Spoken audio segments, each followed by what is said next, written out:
今天我们将采用一个古老、充满争议的投资策略——马丁格尔策略来做回测计算。股票市场中，马丁格尔策略就是在股价下跌时增加投资，以较低的平均成本获得更多的股份，然后在股价上涨并达到盈利目标时，一次性卖出获利了结。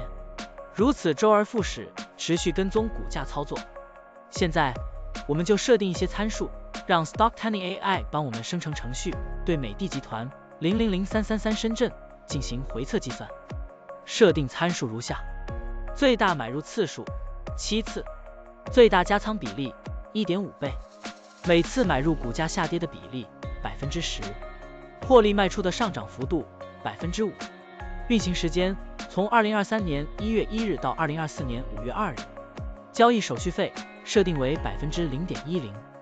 好了，按照上面的设定，程序运行的结果是累计交易22次，期末持仓价值10.2435.96元，盈利 2.44%。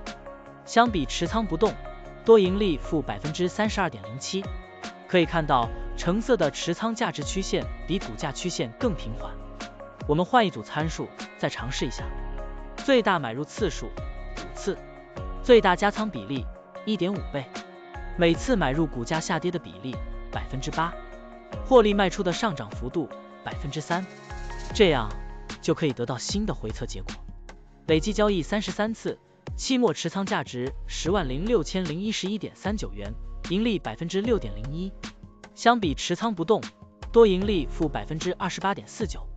股票的波动特性不一样，盈利效果就不同。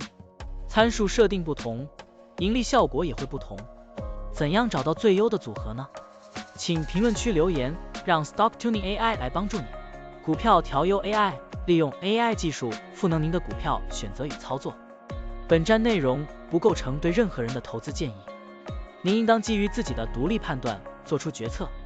扫描二维码获取文字稿，欢迎点赞、评论、转发。